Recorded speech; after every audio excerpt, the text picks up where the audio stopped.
Okay, so now we have learned all the bones of the body, the cranial bones, the postcranial bones.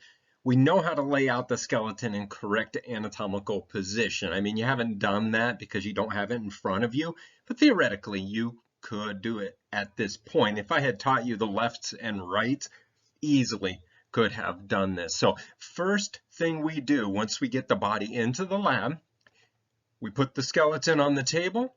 We look at all of the skeletal elements that are there and we simply reconstruct the skeleton. We do the best that we can. We lay it out in correct anatomical position on the table, right? And we see what's missing. Is a finger missing?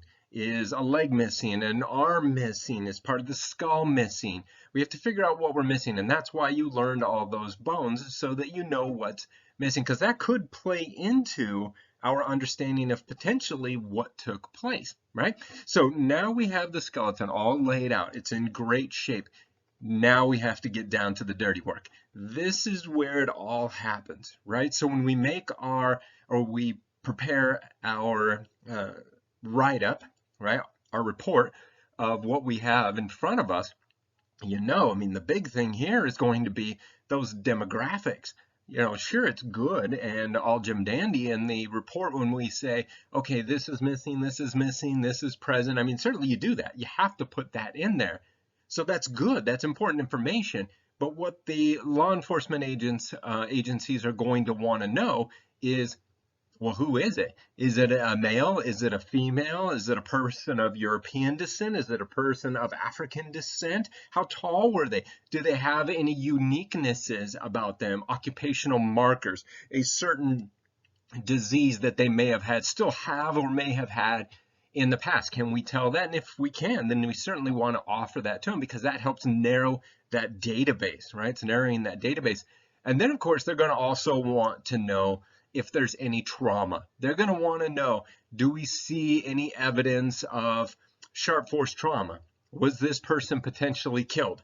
Did they die of natural causes? If they did, then we should see very little indication of any kind of trauma other than that was inflicted by way of rodents or carnivores or something else that was eating on the bone. It could be that it was in an aquatic environment and so it was bouncing around down a river, so you're going to get damaged that way. So we have to be able to separate all that out. So they're going to want to say, is this person, were they killed? Was it an accidental killing? They accidentally did something that caused their death?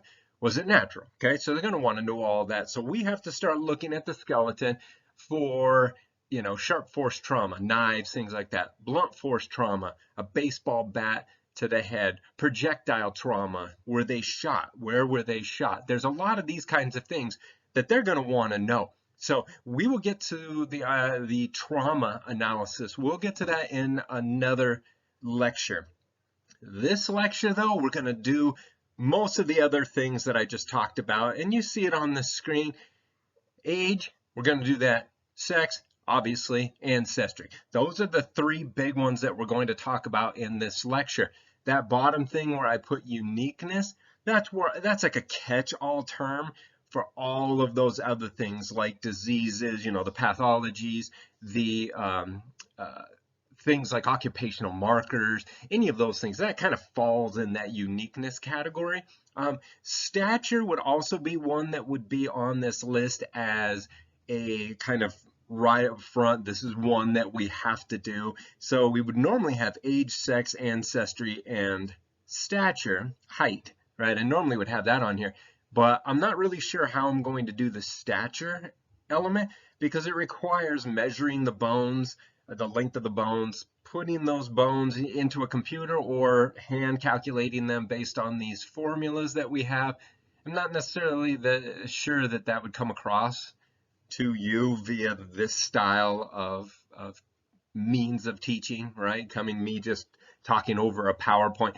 Not necessarily sure it would work too well, but if it does and I can do it, then I'll throw that in as an extra thing, not in this PowerPoint, but I'll throw it in maybe as a small PowerPoint of its own, something like that.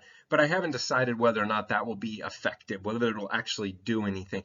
But it might be interesting just so that you can see how it's done. So, I mean, maybe in that regard, we can do it.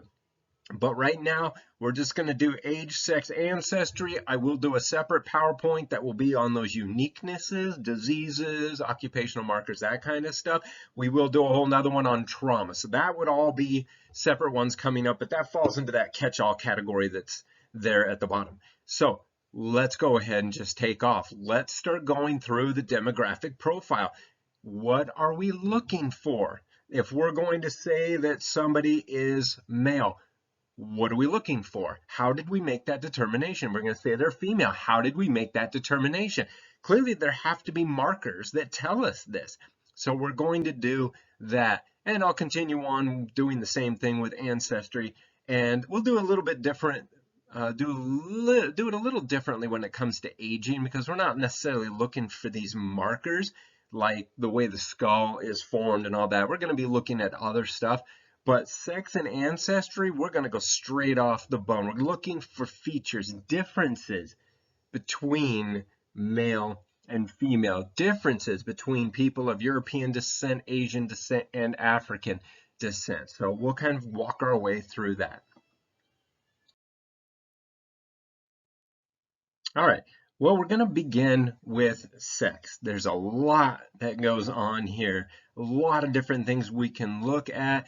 The number of characteristics that we probably could go through and analyze for sex alone would be enormous. Obviously, we're not going to do it all, but there are going to be quite a few things that we're going to poke around with. So this one's going to be an interesting one, and it's the first one that we would do.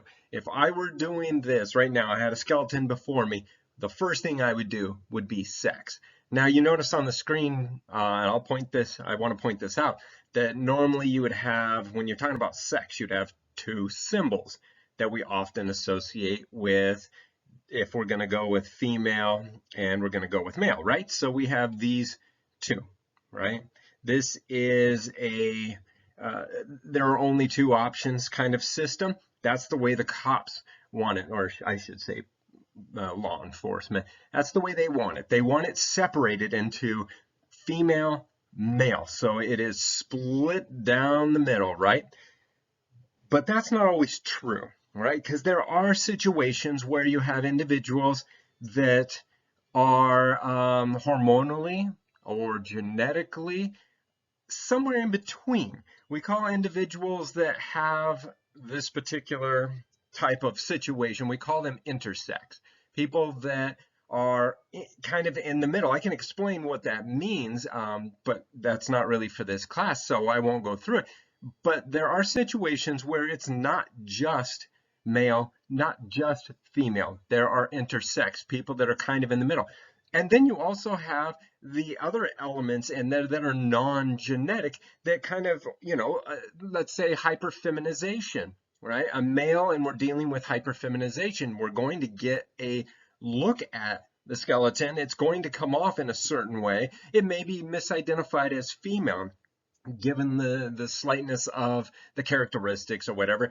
And then you could have a hypermasculine female, and of course, again, that one may be misinterpreted as well. So this whole idea of sex and it being just a simple bifurcation, just two categories, it's not really as clear cut, it's not really as informative as it could be if there was a way to understand it where, looking at the bones, where we could see this continuum, where we could determine, well, it could be at one end of the continuum, it could be at the other end, and we'd be able to understand the gradation in between, which is not possible. We're dealing with a skeleton here. We can only get so much off of it. So what we're going to do is we are going to split it into male and female. We have to do that by way of what they're asking us to do. So it doesn't matter our feelings on the issue. It's a matter of what's going to best aid them in their search for this individual, for their family,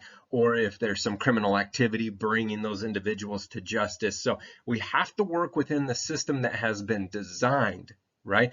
But we also have to realize, because there is a continuum in all of this, we are going to be wrong sometimes. We are going to be wrong in one direction, and we're going to be wrong in the other direction, depending on the situation.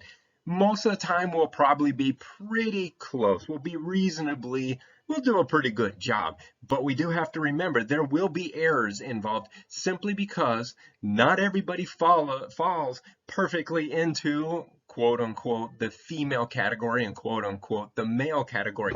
There's crud loads of variability. So we are going to be wrong sometimes. But because that's what law enforcement wants us to do, that's what's going to help them. That's what we're going to deal with. So just to let you know, even though I'm separating it into just two categories, you must realize it's a continuum. There's a lot more involved here than it looks. But anyway, so that's why I have all the symbols on the screen all interconnected, just to say it's not truly just two categories. There's a lot more, but my presentation will be just two categories for law enforcement purposes. So we're going to start off with the pelvis. Now, there are two areas of the skeleton where we can focus our efforts in order to determine the sex of an individual. Most of the other stuff that we're going to talk about, especially, well, I'll give you with ancestry, that's going to be entirely in the skull. We're going to be looking for differences in the skull. The rest of the body, certainly we could find little things here and there, but the skull is going to be, really is going to be the big one. When it comes to sex, right, there are two primary areas. It is going to be the skull, no doubt about that, but we're also going to have to include the pelvis. Because if you think about it, this is very, very simple. Females obviously give birth, males do not. The pelvis has to be set up in a way where a baby can be passed through the canal, right? I mean, it has to go down through the pelvic canal. It has to be ready. It has to be able to make that occur. As you see, as we go along here, you'll see that a male's pelvis is just not designed for that to happen. It is not even remotely designed. A baby could never be passed through.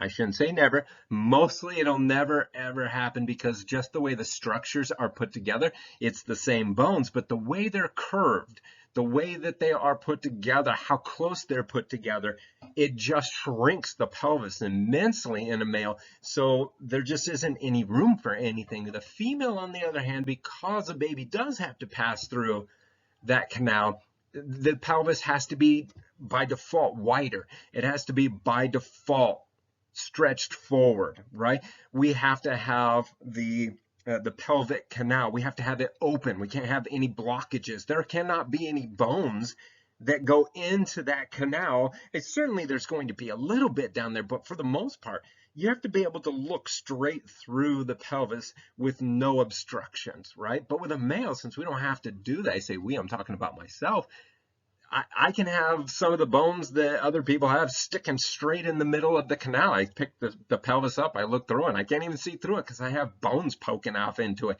because I don't have to pass anything through there. So I'm good to go. But as a female, it's a different story. So what we're going to see here in the pelvis, which by the way is absolutely the best place to determine sex.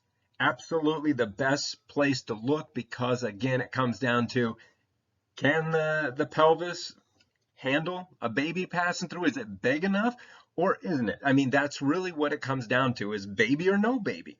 I can also do sex of the skull, but a lot of that has to do with muscle mass. Most of that has to do with the stretching of the skeletal or the cranial bones based on the amount of muscle, how much the muscle is pulling, and a lot of that kind of stuff up in the skull is based on muscle mass.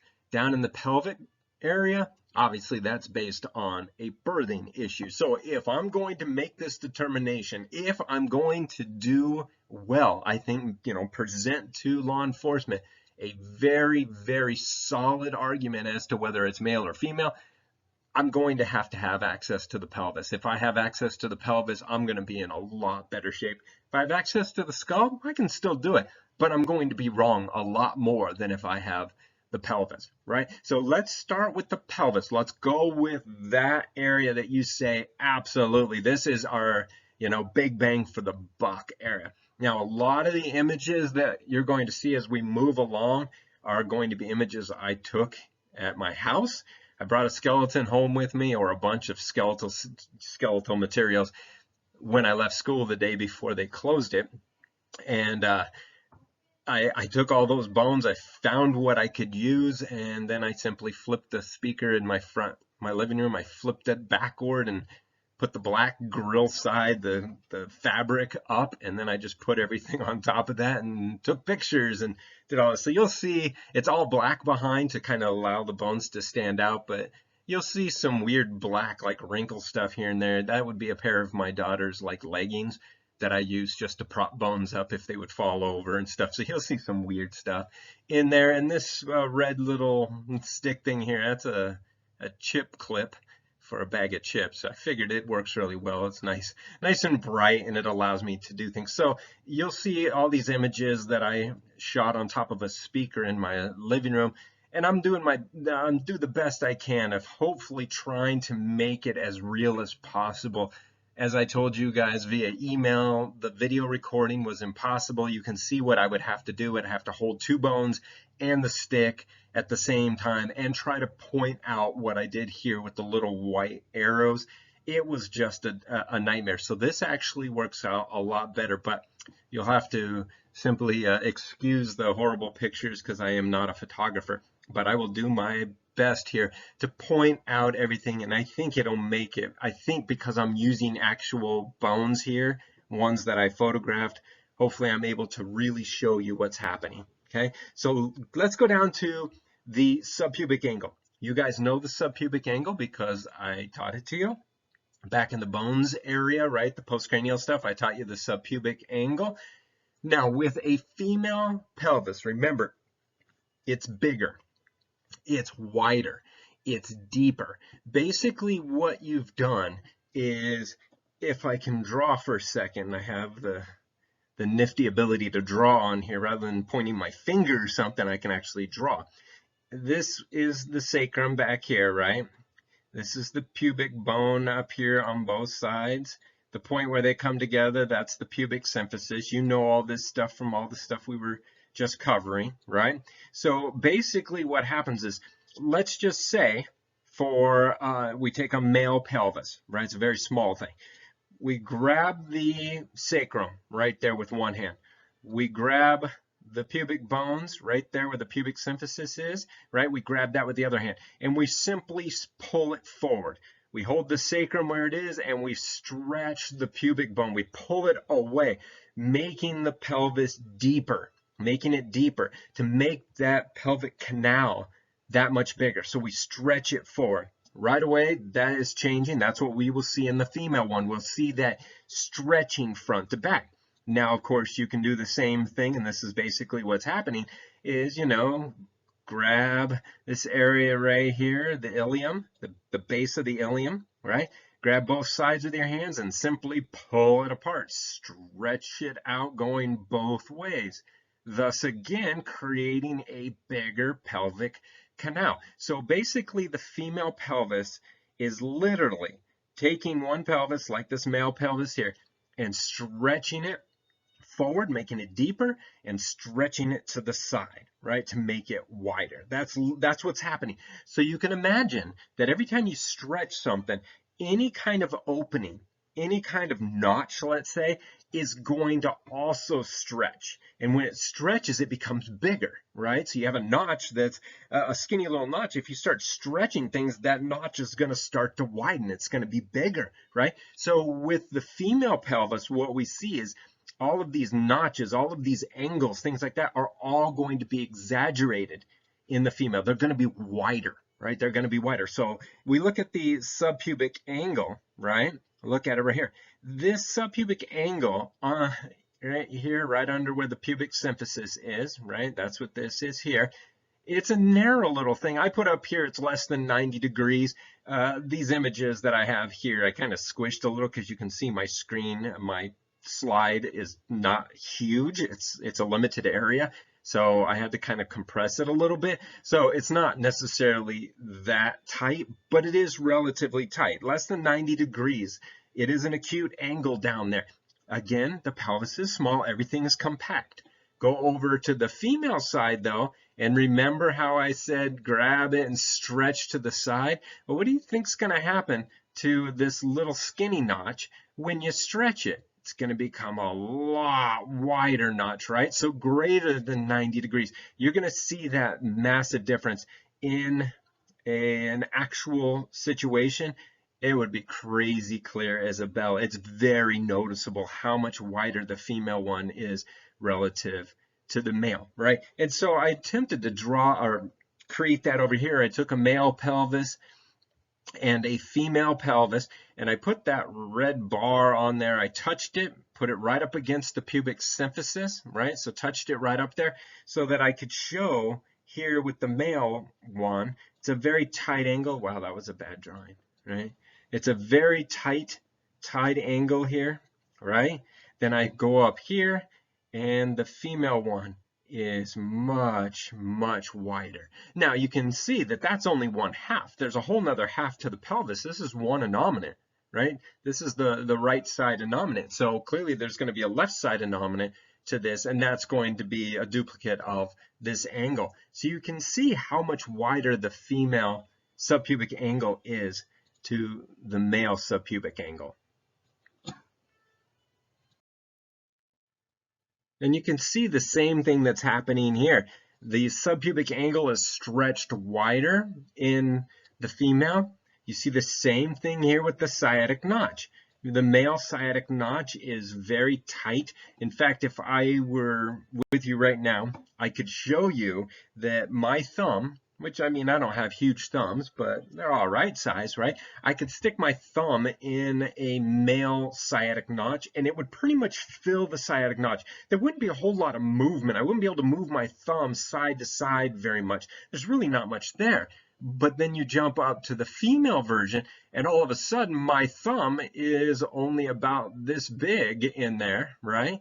I have a lot of lateral movement back and forth. My thumb does not fill it by a mile, but it does in a male. So one of the things that I always use when I have a pelvis in my hand is just based on observation. You can tell the difference between a male and a female if you have experience with this, or even, I gotta be honest, even if you don't. If I were in class, you would know hands down. But one of the first things I do, heck, I stick my thumb in that notch and say, does it fill the notch or not? It's very quick, very easy. Again, observation alone would tell you which way it's going. You can see on the screen, it's not exactly a challenge to see the difference. But you remember, what you're looking at on the screen is a male and a female side by side.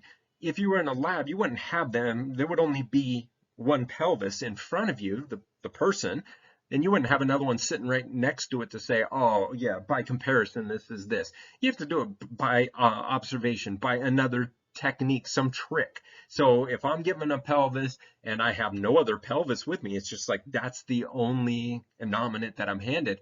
I take it, stick my thumb in the notch and say, yep, there you go. Can you be wrong? Well, yeah, obviously. You can be grossly wrong by using the thumb technique, which I would never, ever suggest to anybody. It's just an easy way for me to show, well, to perhaps show you guys if we were together, but to show people, to demonstrate, that's a quick, easy one to do. So again, male, because the pelvis is not stretched in a depth form, right? So front to back, that notch is fairly narrow. But again, grab the front of the pelvis, grab the back of the pelvis, right? The sacrum and the pubics, or the pubic bones, right? And pull, stretch forward. What do you think is going to happen to this tight notch down here? It's going to slowly be pulled apart as this thing gets deeper and deeper, and you're going to end up with a much wider notch. So the sciatic notch is also a very good place to look for a sex determination. Another thing that's really cool with the pelvis is this right here. Parturition pits. Parturition, birth, right? Basically meaning birth. So we're looking at these pits, these scars. If an individual, if a female has had children, she likely, though I guess it's possible she wouldn't, but it's rare if that's true. She's going to have these pits, these divots on the posterior side of the pubic bone, right there at the pubic symphysis. So that yellow that's right there in between, that's cartilage. That's the cartilaginous disc that sits between the the symphysial faces, we say when we're talking about the pubic symphysis. We call them symphysial faces. That's that side that I was showing you when you guys were looking at the bones and I was pointing at that face there on the side. That's what we would call that, a symphysial face. But in general, we just call it the pubic symphysis. But that's the cartilaginous disc in between them. You have that, everybody does. But there are ligaments back here that connect. Again, this is the posterior side, right? There are ligaments that kind of hold these together, like pretty much everything else in your body. All bones and ligaments are everywhere. They're holding everything together. So why wouldn't you think there'd be ligaments here? Of course there are. There are ligaments in the front, ligaments in the back. But we're focusing on the ones in the back, on the posterior side. When a birth is occurring, right? Here comes that baby. Things are all loosening up. Hormonally, all of the ligaments, they're starting to loosen up because obviously there has to be a level of stretching that can occur. Can't have it rigid. It's got to have some level of stretching because the baby is pretty darn big. I've seen the birth of 3 children, my own, and the baby's big. It's not a tiny little thing. It looks little on a table, but it's pretty dang big when it's coming out of a smaller area. And I don't mean the soft tissue area, I mean the actual pelvis itself. So there's going to be stretching. These bones have to be able to be separated, kind of like the jaws of a snake, right? That can unhinge its jaw to swallow a rat, something like that. It's kind of got to have the same effect to it. But that baby is still monstrous coming through there. So even though we get this elasticity occurring in those ligaments, there still most of the time is not enough of a stretch there, not enough pliability of those ligaments to allow the baby to pass through. So you often get tearage. You often get the separation of the ligament from the bone itself. And why this occurs, don't really know. But what we end up with are, you can see these pits, these divots, and this is a big one. And technically you can see a little line right there indicating that it's multiple, but it comes off as one giant one, but really there are multiple there, right? These pits we call parturition pits. It's an indication that the individual right here has given birth.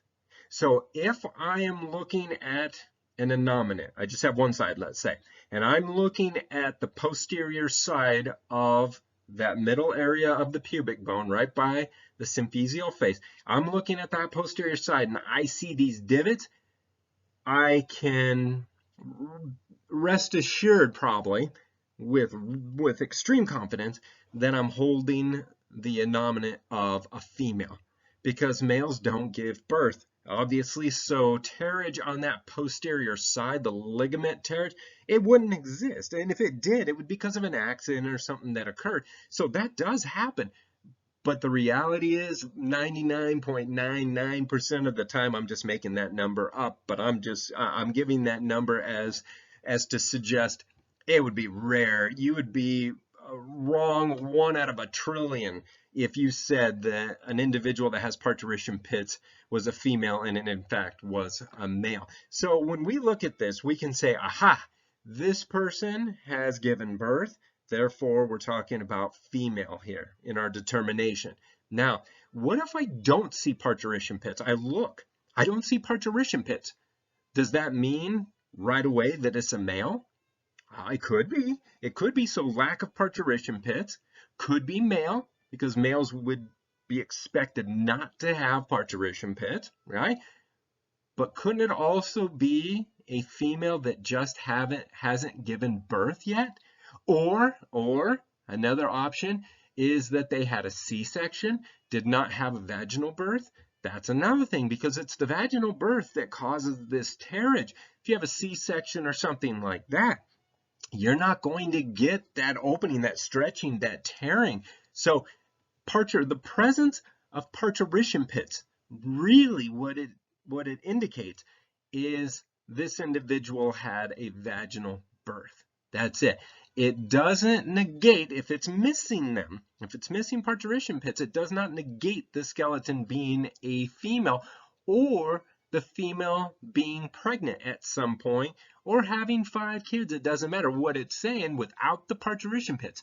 It's either a male or it's a female who has not given birth at all, or a female who has given birth but not vaginally. So the lack of parturition pits can be a lot of different things. It's not immediately a male thing. But if I see those pits, if we see those birthing scars, I can tell you with extreme confidence that that's a female pelvis that I'm holding. So we keep going on this idea of keeping this pelvic canal as big as we can make it, right? This is, I mean, obviously, this is all the time. It's not just during the birth where we need that elasticity. We need that pelvic canal to be large all the time because you can't make this tiny little canal that you see in a male ever get wide enough. I mean, you would really have to stretch it to the point of being ridiculous to allow a baby to come through there, right? So we're going to need it very large. So we've already established that in just the last couple of slides. We've already established some of the things that we see happening: the increase in the sciatic notch, the increase in the subpubic angle. We're stretching it out. We're making that pelvic canal large. But now we also have to make sure that we don't have any blockage. We have nothing prohibiting a baby from going through that hole, going down, right? So I draw this, I put this on here, okay? On the left-hand side, I have my little circles just to indicate the pelvic canal. That's all it is. It's just delineating the edges of the pelvic canal. What we see on the female side is we don't have a whole lot of obstruction when it comes to passing something through here. I mean, certainly you can see the sacrum and the coccyx come down right there. This picture itself is slanted a little bit backward. So it's giving you the impression that the sacrum and the coccyx are further into the pelvic canal than they really are. If you tip that forward, that pelvis further forward, you would see that the sacrum and the coccyx somewhat disappear. That hole is very big. Now the babies, they still have to work their way forward around that or in front of the sacrum and the coccyx. It's not exactly pointing backward, but the odds of getting something through there, super good. You go over to the male side and you can see the sacrum, and again, the pelvis is slightly tipped back, but if you tipped it forward, you would see the sacrum and the coccyx completely blocks the opening. You could try to put a ball that would fit into both of these pelvises, right? You put the ball through the female, the ball would go right through, assuming the ball is about the size of the pelvic canal, the actual size of the male version. So it would be small on the female side. It wouldn't be grossly small, but it would be smaller. You put it in there and it would pass through. Bump on that sacrum just a little bit and it would go through. The male side, now the thing, if you had one in your hand right now, a complete pelvis, and you put that ball in there, it would literally stop where the coccyx is. Now, I show you that over here. I don't even have the coccyx on either of these sacrum. The male sacrum, look at the arch that it takes. So you can imagine, add the coccyx, bam, right there. I mean, this is where the baby's supposed to be going. It runs right into this angle forward portion, and then the coccyx.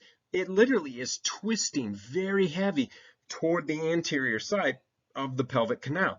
On the female side, again, here comes the baby going this direction.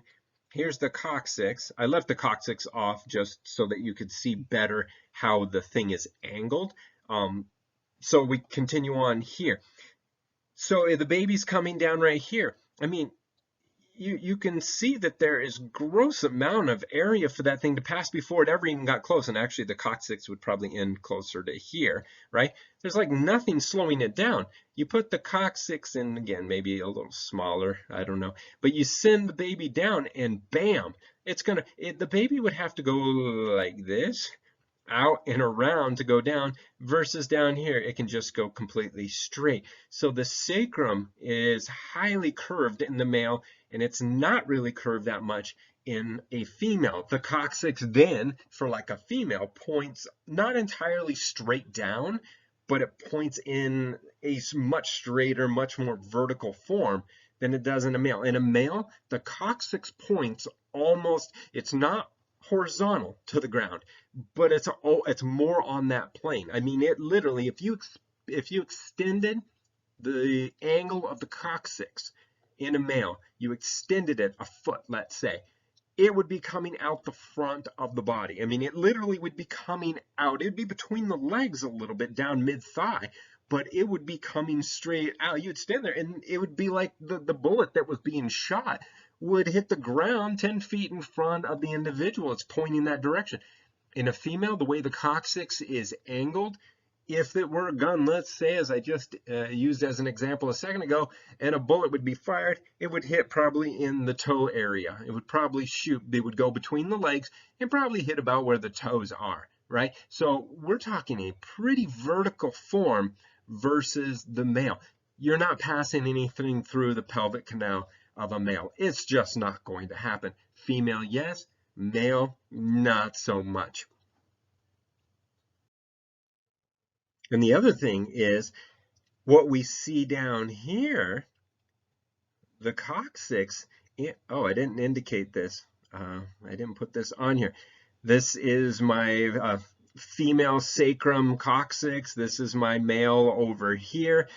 You see on this side over here, on the left-hand side, the coccyx is not fused to the sacrum.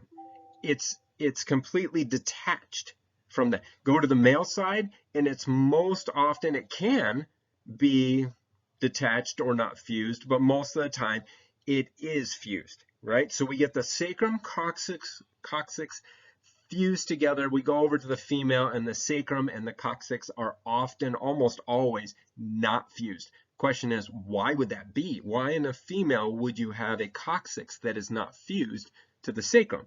It seems like a bone should be in stable form. You detach it and it becomes its own little entity. It becomes like a sesamoid bone that we learned back in the postcranial section. It becomes kind of its own free-floating unit. Clearly there are ligaments holding it on. It's not crazy free-floating, but it is detached. It is not fused.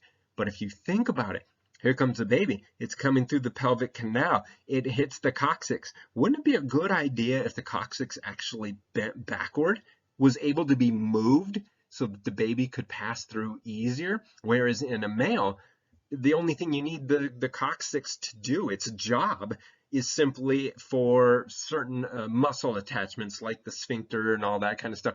Attaching to that, it's perhaps to your advantage to have it welded to another bone to add that rigidity, that stability. But in a female, understandably, you would still want the same structure. You'd still want to make sure it's strong, it's structurally sound. Yeah, I understand that. But giving birth is a little bit more important. If the baby gets stuck, if it can't come out, it's not going to make it, right? So you're going to give up a little bit of stability in that area to allow the passage of a baby. And certainly that's the right answer. We don't really hear a whole lot of problems with women having issues with a detached or unfused coccyx. I've never heard that in the medical literature where there's a whole group of women out there that are having these massive issues because of an unfused coccyx. It doesn't really have that much going on where something like this would be a huge deal. The bigger deal is getting the baby through. So on that last slide, I showed you how the coccyx and the sacrum combination going down the angle of that would be pretty much vertical or relatively vertical on the female. Now you just add the fact that I can move the coccyx out of the way. I can just shove it down and backward, and it makes it all that much better. But the male, it doesn't really matter, so it's typically fused. All right, so since everything is stretched in the female pelvis, side to side, front to back, stretched out, we're going to see some differences in the bones as well. Not just the angles of notches and things like that, the widths of notches, but we're also going to get some changes in the bones themselves. So let's look at the pubic bone. right? The pubic bone is bigger than what we see here on the screen, so I'll go up here, right? Just for a second. We're coming across, this would actually extend back until it met up with the ilium that would go this way. This would go down this direction, and eventually it would stop, and then that angle would continue down to form the rest of that base unit right there. So that would be ischium back there, but the pubic bone would go further back. So what you see on the screen is not the entire pubic bone, but it's the area that makes a difference. All of it is different, but I can't give you everything. That would be crazy. You'd go nuts trying to keep track of all of this stuff, and I don't want you to go nuts. I just want to show you how we do this kind of stuff. So one of the first things that we can see right away, and I think you can see it with that photo that I took on the bottom, right? The width of the pubic bone is grossly different. At least grossly, I use that word just meaning that it's very observable. It's very obvious, right? This here, that is the edge right there of that giant foramen, right? If we go back to some of those earlier pictures, on both sides we have that giant foramen. We call it the obturator foramen, right in the innominate on both sides. It's just, you know, below and forward of the acetabulum. So that's the edge of that foramen right there. Okay, so it's the same thing as we've got going on over here. So you're basically going from where that foramen is to the pubic symphysis, the symphysial face, right? That's the distance. The distance here for the male is relatively short. For the female, it is quite extensive. It's very long. The way I see these when I look at them, I mean, you can tell pretty easily just, I mean, right now, look at it and say, wow, there is quite the difference there, right?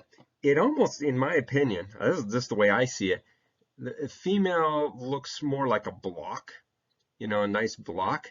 Whereas when you do this with a male, I don't know, maybe you don't see it this way. I almost see it more triangular rather than a block. So that's, I mean, that's kind of a goofy way to do things, but it works for me. I hope you can see what I'm talking about while you look at the screen. So you have a little bit more, you have wider, it's more square looking and much narrower and more triangular looking. And there's one more thing on the pubic bone. So the width is there, okay? There's this other distinguishing characteristic, something that you see in females that you don't in males, and I'm hoping you can see this. And you certainly can with the top ones, right? There is a ridge, a small ridge of bone on the anterior side near the pubic symphysis, near that area, a small ridge of bone we call the ventral arc, right? You see the ventral arc, this is on the anterior side. We see the ventral arc present in females. You don't find it in males, okay? So I have on the upper picture, it's a drawing, obviously, but the little ridge of bone comes right down here. The difference between the coloration here is indicating that there's this ridge that's separating them. Males, there isn't a ridge that goes down. It's pretty much just squared off. And I'll show you that down here. I have my little arrow pointing. Here's that ridge of bone right there, right? You can see it going down. So there's a lot of bone out here. So a lot of extra bone out here past that ridge, okay? Over in the male area, you can see that ridge going right down like that and then going across. So it leaves a lot less material out here, and the ridge is vertical. Okay, the ridge again is vertical. You can see that I'm putting my cursor right behind the ridge. The ridge is actually over here, but it runs right down, straight down there. I didn't draw the line all the way down just so you can keep your eye on the ridge, right? So it's vertical, it's much more toward the medial aspect, but then you look at the females and it's here, you know, here, all the way down like that. So it's much more toward the lateral side, if we're going to call it medial and lateral, near the pubic symphysis. So it's a little more lateral. to what we see with the male, and it's curved. It's an arc, as it's called, a ventral arc, right? Why it's called ventral is because there are other terms that we can use for front and back. I say posterior, anterior. There's also ventral and dorsal. So there are two other words that also mean front and back. I just like anterior, posterior a lot better, but some people use ventral and dorsal as well. I don't know why. I got to be honest. I really don't know why. I mean, part of it could be that you can use that term in other areas of the body where it's not technically a front and back, but it's like that. And so dorsal and ventral may be a little more applicable. But for the most part, it doesn't really matter. To me, anterior and posterior work really well. But anyway, so you could almost call this the anterior arc. I wouldn't do it because it would be the wrong term, but it's basically the same thing. It's the anterior arc, but it is an arc because you can see the angle that it's taken. So that's something that you will see in a female that you will not see, for the most part, in a male. The ridge still exists, but it's vertical versus arced, and more toward the symphysis versus away more so from the symphysis between the male and female. So we have width and we have the ventral arc as two things to look at. There are a lot of other things with the pubic bone, with the subpubic ramus, the ramus, which is the lower arm going down this way. There are things there. There's a lot of stuff going on, but we don't need to know all of that. But just know that the pelvic region is just chock full of little details that we can use to identify male from female. All right, so we're done with the pelvis. Now let's move up to the skull. This is where things are a little more challenging.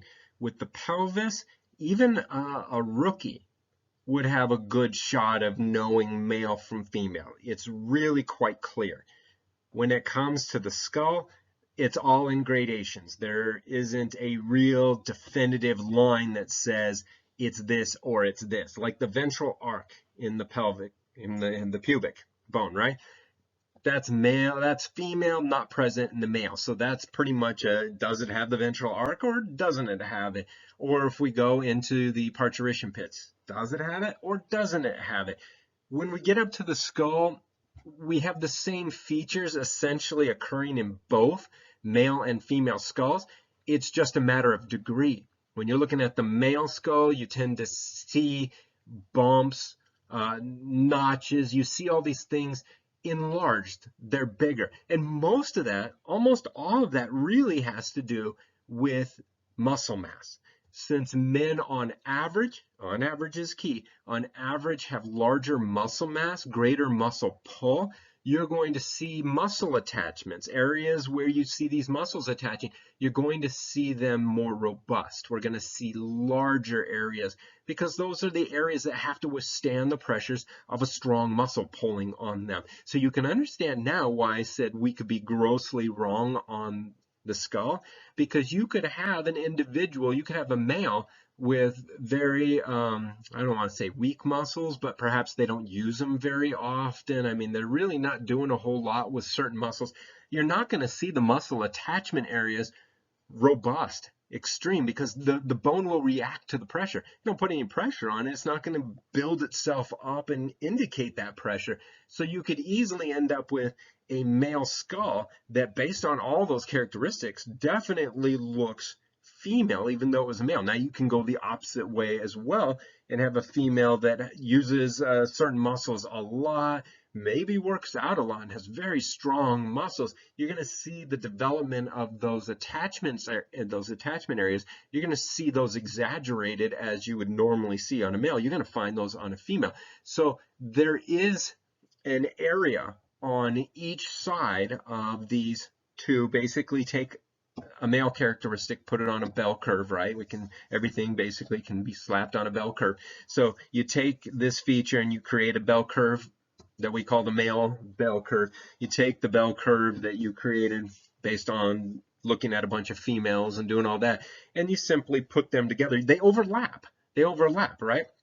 They're most of what you see on the left and right hand tails, right? The outsides, the areas that don't overlap, that's typically where we find those. If it's out in, the right hand tail, okay, we can say that that's pretty strong that that's a male. It's the left hand tail, that's pretty good indication that's a female. But there is that overlap area where the two curves are overlapping. It's in that area where it could be a very slight male. It could be a very I don't know what you want to say, very visually robust female. We're talking about muscle attachments here. We're talking about bone, right? It could go that way. So you're given the impression it looks like that's a male, maybe a slighter male, but still a male. And it turns out it's actually not. So there's going to be this overlap area that's the gray area where we could be wrong. We might be wrong, that kind of stuff. So that's what we're getting in the skull. You don't really get a whole lot of that in the pelvis. The pelvis is pretty straightforward, but the skull, not as much. So let's walk through and let me show you a number of very obvious characteristics, things that you can just look at and say, yep, I see that, no problem, no question about it. Now, again, all of these are my photos, so bear with my lack of photographic ability, right? I did want to point this out up here. This is out of a book, right, where they show this, what it looks like in a gradation. And these terms up here are their terms. They're not my terms. Okay, so I don't necessarily know if I like those terms the way they're used. I mean, there's nothing necessarily wrong with it, but they're not necessarily the words I would have used. But that's how the book that I got these gradients from, that's what they call them. So I had to include those. I could have taken them off, but I intentionally put them on because that's the way the book has it, and I wanted to make sure that I was adhering to, if I'm going to use the pictures as a reference, I should probably use the words they used for those reference points, just to be consistent and to give them credit for the words that they were using. So that's the author's usage of those words. But what they're doing, and why I use that, and I'm going to use this on every slide for a few minutes anyway, is just to show the gradation element so that hopefully visually you can see that. I took pictures of extremes as much as I could. I tried to use extremes so it would be very obvious. So the supraorbital ridges, you guys all know about these because I taught them to you on the frontal bone, right? Over on the male side, you're going to get much larger, much stronger ridges. They're much more pronounced. They're pretty obvious. They cast a shadow, for gosh sake, down here because they are bulging out. And of course, for me, the light was above it. But you can see those strong supraorbital ridges. And you come over to the female side, and you don't really see much in the way of brow ridges at all. I wrote absent just because if you look at it, they essentially are absent, but they're not truly absent. They're just so slight as to be very, very hard to identify. If you look right here, you can see it's a little bit above. It's actually right here, but I was trying to draw under it so I didn't block your view. You can see it a little bit right above that. You can see a little line there. You can see it a little bit over here, but for the most part, it's really not there. So I put absent, even though you realize there's never anything really absent here. Parturition pits, you could say that, but for this kind of stuff, you really can't. So I just put male larger, not you don't say large necessarily, but larger, right? So you have to qualify that. And female, I put small to absent. And again, you go over to these side images, the drawings, and you can see how it's being displayed in this continuum. There's never a point where it's truly, truly flat, but it's very close. All right, we have the mastoid process as another area that we can look at. You guys know the mastoid process as well. See, there's a reason I taught you all this stuff earlier on, all these different features. It's because I knew at some point we would be getting there, right? The mastoid process, it's that bump right behind your ear. If you go right behind your ear and you start pushing around, you'll feel this bump that sticks down, right? So I don't know where my ear is, but it's like this, something like that. I don't know. But right behind it, you feel this bulge sticking down right here. That is a muscle attachment. That's for the sternocleidomastoid muscle. The muscle actually attaches to the mastoid process and then goes down and attaches essentially to the manubrium of the sternum. When that thing contracts, it pulls the side of your head down, which basically, if you sat there and had your head straight forward and then just twisted it, like thought about a muscle attached from that point down to your chest and contracted it, it would tip your head down. It would not turn it side to side or up and down, but kind of tip it to the side, right? That's what that point is.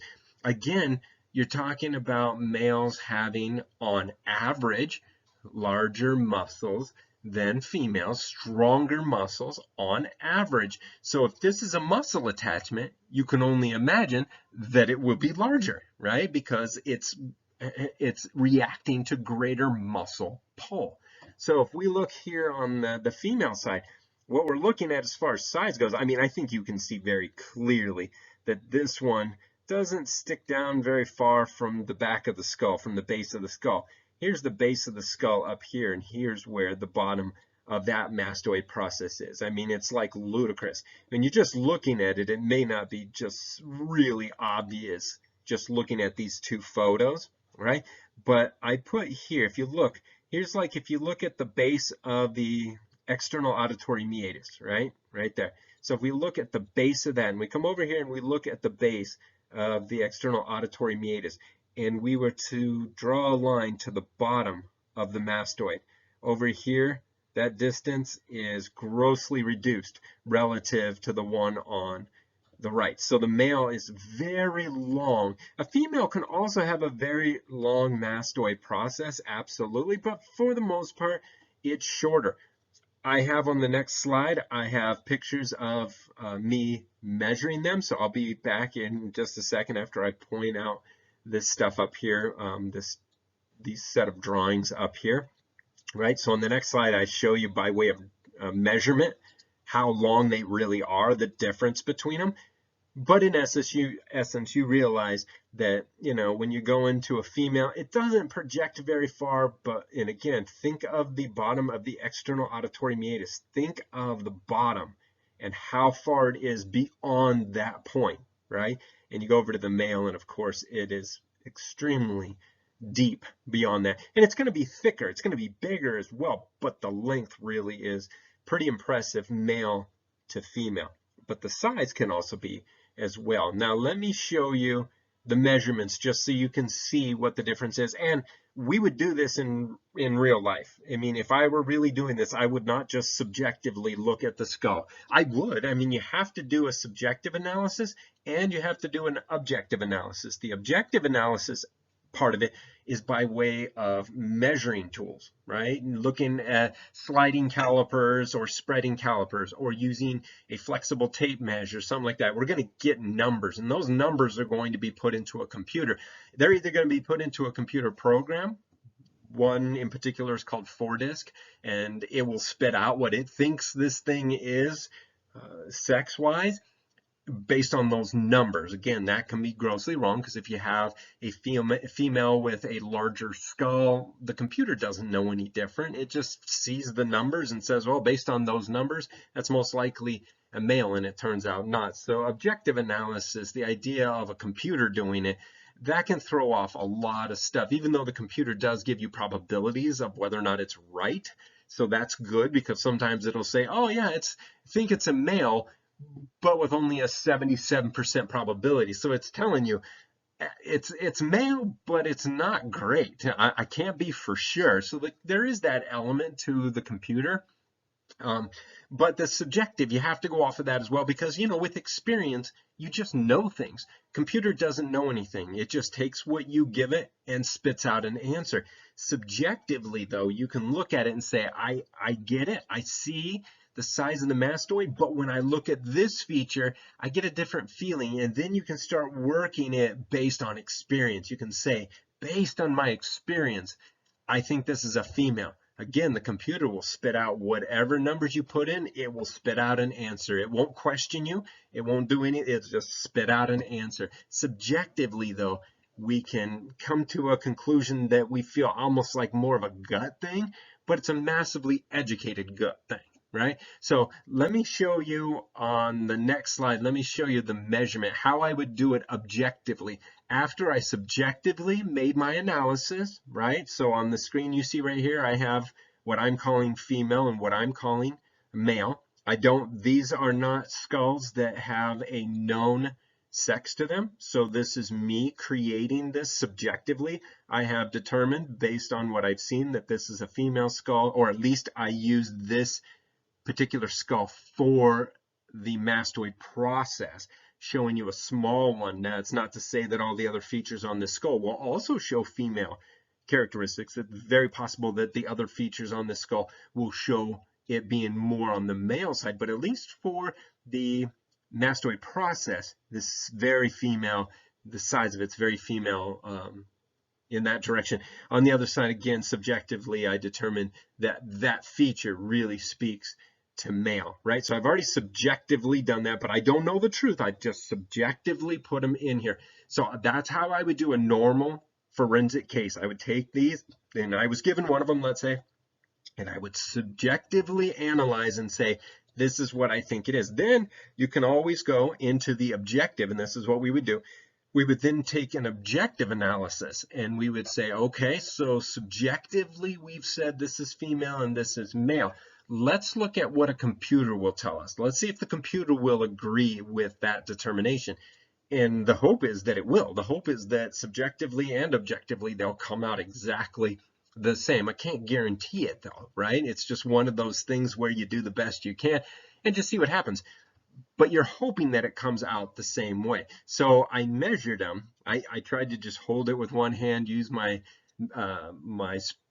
sliding caliper with the other hand. So it's pretty rickety, but it's for display purposes.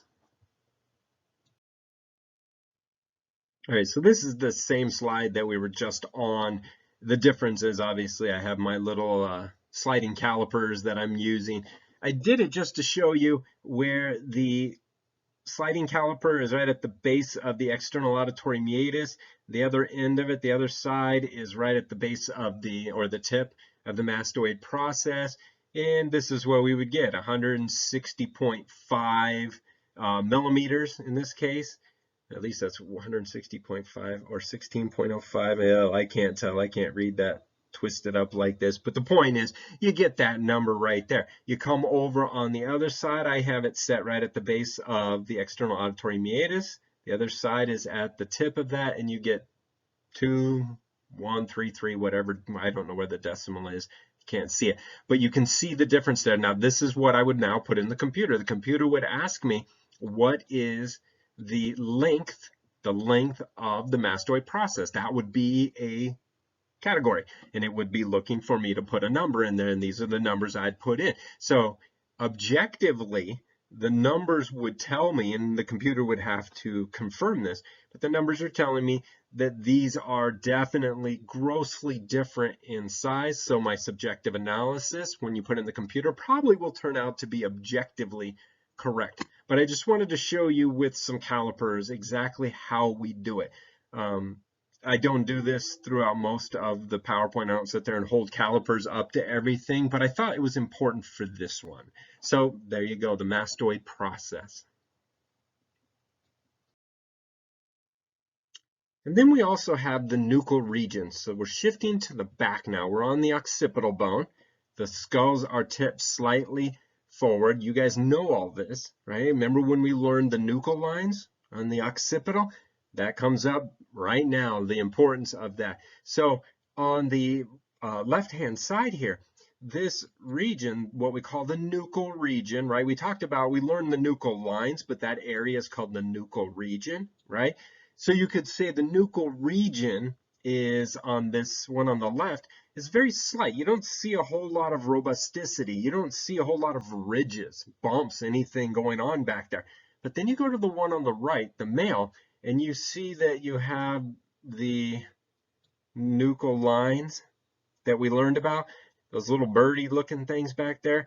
You can see the nuchal lines. You can see just the extra robusticity. You can actually see this little thing sticking down right there, right? That little tiny thing. You can almost see a little shadow underneath of it. That's what's happening up here, right? You're actually getting an extension, something that we call an inion hook. It's actually a hook on the out. I mean, you can actually like hook the skull on a piece of fishing line or something like that. You don't see that on this one, but it's not one of those things where you've never seen one before. It would be like the strangest thing. It would be the oddest thing that you would pick up one day. You see a skull that has an inion hook. It's very, it's not, well, to use a double negative, it's not uncommon to see something like that. But this is very male-ish. You see it's very robust, a lot of ridges. And it's not just that there's a lot of ridges, it's that they're exaggerated. They're bulging out. It's very rough. It's a very roughened area. That's the difference between a male and female. Again, what is causing this? It's the nuchal muscles. It's the neck muscles attached to the back of the skull. Once again, men having on average larger, stronger muscles. You're going to see that reaction to that pull. On the female side, you just don't see that. So again, this is a muscle. This is a muscle issue, right? So I put male, definitely more pronounced, very much more rugged. Female, a lot slighter. But again, you could be wrong. But this is these two skulls are good indications of what it would typically look like. All right, so now we look at the mandible. So there are going to be a number of things on the mandible here, right? So first thing I'm going to do is I'm going to start on the mandibular ramus, right? So the mandible, this is the hinge point for your jaw, right? The jaw goes down and then goes this way. This, as we saw in class, is the body over here. That's where all the teeth are. Going across like this, right? That's the body. This portion going up is the ramus, right? The mandibular ramus. If we look at the posterior aspect of the mandibular ramus, what we see is males, the ramus actually tips back. It angles backward more, just in a general sense. It has a greater angle to it, like when you put the mandible flat on a table, right on the base of the mandible. It's just sitting there like it would in your face, but it's sitting on a table. The angle of the ramus away from the table is much more, it's slanted more backward. You don't see necessarily the vertical back end of a female ramus, but it's a lot more vertical than the male. It tends to slant way off. And you can see the slanting in essence when you look at this right here, right? This area is kicked back this way. It's angled strongly back, which gives you that deeper angle. Now, if I were to touch a pin or this line as I drew, right? From gonion, remember that's that point right there. We learned that already. And you touch that to the back up here, right? To the back of these condyles. We see that in the female, there's very little different. I mean, very little space.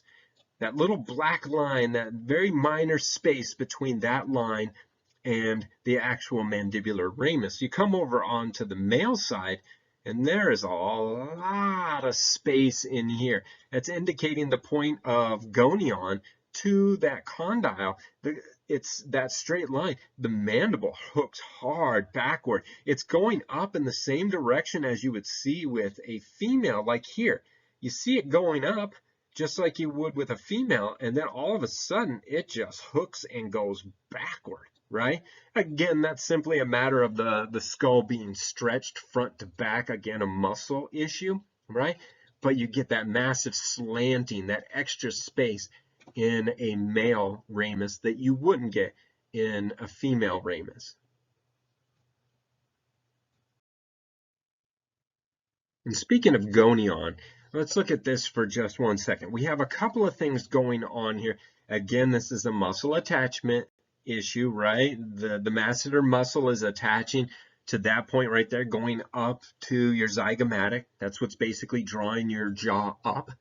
It's pulling it up when you put food in your mouth and you clamp upward. It's essentially what's happening. That masseter muscle is pulling up, it's pulling forward, and the temporalis muscle attaches up on this piece right here and attaches to the top of your skull or up the sides of your skull. That's also part of the whole clamping and grinding system. But gonion, again, is part of a muscle attachment. It is a muscle attachment.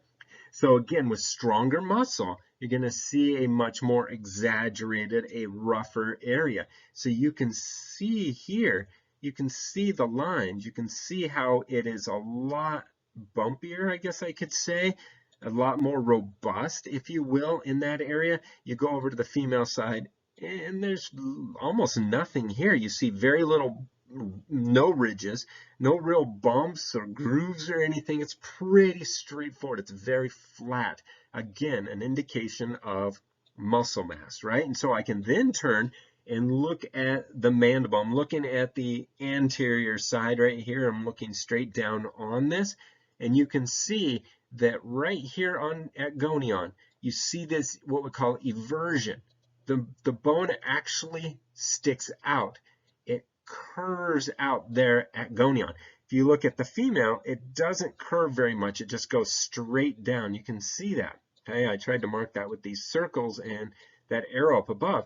That's gonial eversion. Eversion is very much a male thing. I mean, a strong eversion. You're going to see that in males most often.